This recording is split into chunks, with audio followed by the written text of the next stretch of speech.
वाढती महागाई, इंधन दरवाढ आणि केंद्र सरकारच्या आर्थिक धोरणाविरोधात राष्ट्रवादी काँग्रेसच्या शरद पवार गटाच्या वतीने ठाण्यामध्ये जोरदार लाटणे मोर्चा काढून केंद्र सरकारचा महागाई विरोधात निषेध करण्यात आलेला आहे.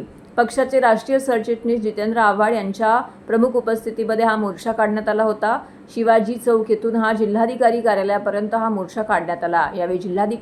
यावेळी जिल्हाध्यक्ष मनोज प्रधान, महिला अध्यक्ष मनीषा भगत यांच्यासह ऋता आव्हाड प्रमुख उपस्थित होत्या. यावेळी कार्यकर्ते मोठ्या संख्येने यामध्ये सहभागी होऊन केंद्र सरकार विरोधात घोषणा दिल्या. विविध घोषणांचे पोस्टर कार्यकर्त्यांनी हाती घेऊन मोर्चामध्ये सहभाग नोंदवला. छत्रपती शिवाजी महाराज मैदान ते जिल्हाधिकारी कार्यालय दरम्यान निघालेल्या या मोर्चामध्ये महिलांनी पोळीपाट, लाटणे, थाळी, चमचे हातात घेऊन थाळीनाद करत सरकार विरोधी घोषणा दिल्यात.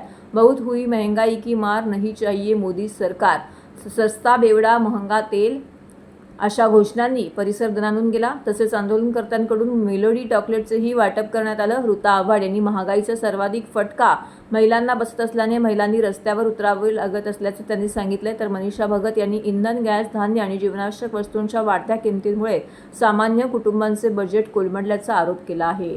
नगरसेविका पल्लवी जगताप यांनी केंद्र सरकार महागाई रोखण्यात अपयशी ठरल्याची टीका करत अर्थमंत्री निर्मला सीतारमण यांच्या राजीनाम्याची मागणी केलेली आहे. आंदोलनात मोठ्या संख्येने महिला देखील सहभागी झाल्या होत्या.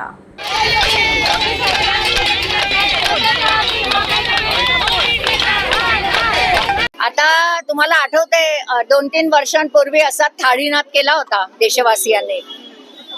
त्यांनी कोविड गेला का नाही ते मला माहित नाहीये, तो आर्ग्युमेंटचा विषय असू शकतो. थाळीनाद करून महागाई कमी होईल की नाही माहित नाही. आमच्या बायकांची वजनं नक्कीच कमी होतात चालून आणि आता तर खायला खरंच पैसा नाहीये.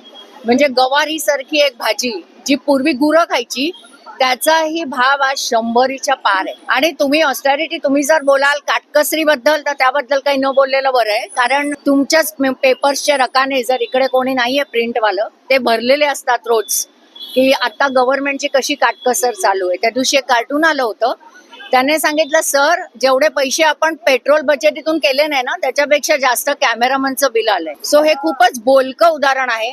पण मला असं वाटतं आपल्याकडे खूप पूर्वजांनी आपल्या एक खूप सुंदर म्हण दिली होती, निर्लज्जम सदासु.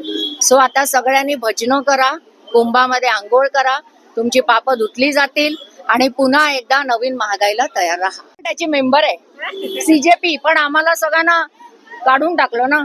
माझा it will be back, cockroach is back definitely. Cockroach was the only species who survived Hiroshima Nagasaki bomb. अणुबॉम्बलाही ज्यांनी शिकस्त दिली असा एक जीव आहे, त्याला म्हणतात झुरळ. सो ज्यांनी कोणी या नवीन पिढीला झुरळ म्हटलंय ना त्यांनी ऍक्च्युली त्यांच्या जगण्याच्या त्यांची जी एक जिगीविषय आहे त्याला मला वाटतं आव्हान केलेलं आहे. आणि बरं असंच सगळं बॅन बॅन बॅन बॅन करत राहा, म्हणजे एक दिवस तुमचा बँड वाजेल. I hope. आज आम्ही इथे सर्व महिला एकत्र येऊन आज आम्ही आंदोलन केलं. कशासाठी केलेलं आहे? महागाई वाढली. कारण घरामध्ये फक्त एका महिलेला समजतो की प्रत्येक गोष्टीचा भाव काय असतं ताल. पण मोदीजींनी जे आमचे इतके आज बोलले जातात भारत देशाचे राजा आहे. राजा कसा पाहिजे? प्रजेला भिकारी करणारा नाही पाहिजे, प्रजेला उपाशी मारणारा नाही पाहिजे. राजा फिरतोय देशी विदेशी सर्वीकडे फिरतोय आणि दुसऱ्यांना नियम लागू की तुम्ही एक वेळचं जेवायचं नाही, तुम्ही हे वापरायचं नाही, तुम्ही ते करायचं नाही, हे नाही. मग काय करायचं? आम्ही मरायचं का? घरात आम्ही काय करायचं सगळ्या गोष्टींना? आणि आज आम्ही लाटणं घेऊन जसं आम्ही आज दाखवतोय, पण एक महिला नाही, आज इथे हजारो महिला आहेत. याच्या पुढे आम्ही आणखीन बहुसंख्याने उतरू. पण आता कुठेतरी आमचा सर्वांचा सहनशीलतेचा अंत झालेला आहे आणि आता आम्हाला ह्या गोष्टीचा विरोध दाखवणं जरुरी आहे. आज आमचे लाडके नेते महाराष्ट्राचे आज बुलंद आवाज जसे माननीय जितेंद्रजी आव्हाड साहेब यांच्या मार्गदर्शनाने आणि ते जसं अन्याय विरोधात उभे राहतात तशीच चालना आम्हाला मिळालेली आहे. आम्ही पण अन्याय विरोधात उभे राहतो. खूप अन्याय होत चाललेला आहे. कारण आज जर आम्ही उतरलो नाही, आज महिला उतरल्या नाही तर कसं दिसणार आहे त्या सरकारला आज आम्हाला बरीच प्रश्न विचारायचे आहेत. सुरक्षितता आणि सर्व महागाई ह्या गोष्टीचे आम्हाला बरेच प्रश्न सरकारला विचारायचे आहेत.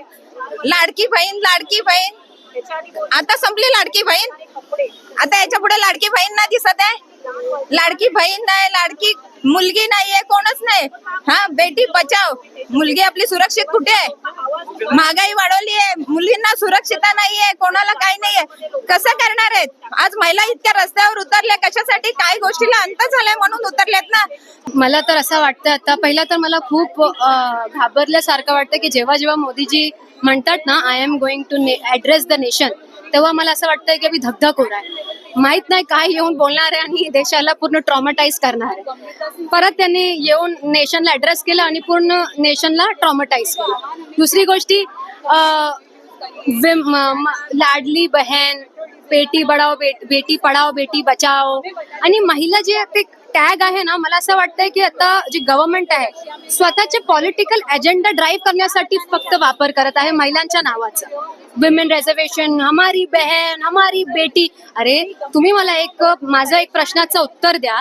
जेव्हा महागाई वाढतात तेव्हा सर्वात जास्त सफर कोण करत आहे? एक महिला सफर करत आहे ना, कारण की महिलांना घर चालवावं लागतं आणि जेव्हा Wien the kitchen suffers the nation suffers.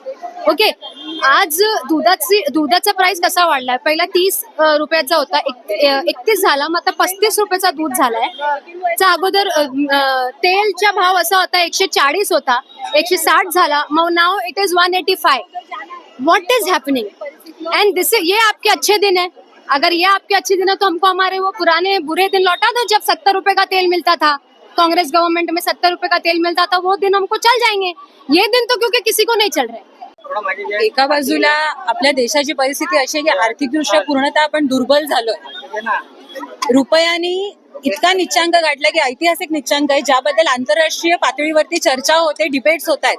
पण दुसरीकडे पाहिलं तर आपल्या देशाचे पंतप्रधान सन्माननीय नरेंद्रजी मोदी साहेब रशियाला जातात आणि तिथले अध्यक्ष मेलोनी यांना मेलोडी भेट करतात आणि त्याच्या मीम्स बनवण्यात ते मशगूल आहेत. मग इकडचा जेव्हा सर्वसामान्य माणूस हा विचार करतो की मी माझा महिना कसा घालवणार आहे, कारण की पंतप्रधानांनी सांगितलंय ना की तुला कमी प्रमाणात तेल वापरायचंय, खाद्यतेल कमी वापरा, पेट्रोल डिझेलचा वापर करू नका, वर्क फ्रॉम होम करा, शाळा सुद्धा तुम्ही, शिक्षण सुद्धा तुम्ही ऑनलाईन करा.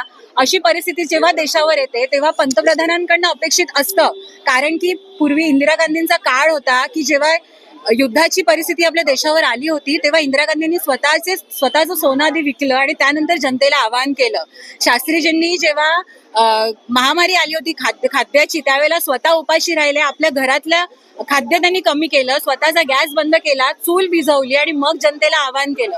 पण आताचे जे पंतप्रधान आपल्याला लाभले, सन्माननीय आदरणीय विश्वगुरु नरेंद्रजी मोदी साहेब, हे 4000 किलोचे स्वतः मशरूम्स खातात, बिनधास्त परदेशी वाऱ्या करतात, होम टूरच्या नावाने तिकडे जाऊन ते मेलोडीला प्रमोट करतात. म्हणजे तुम्ही खरं सर्वसामान्य माणसांचं हसू करताय का?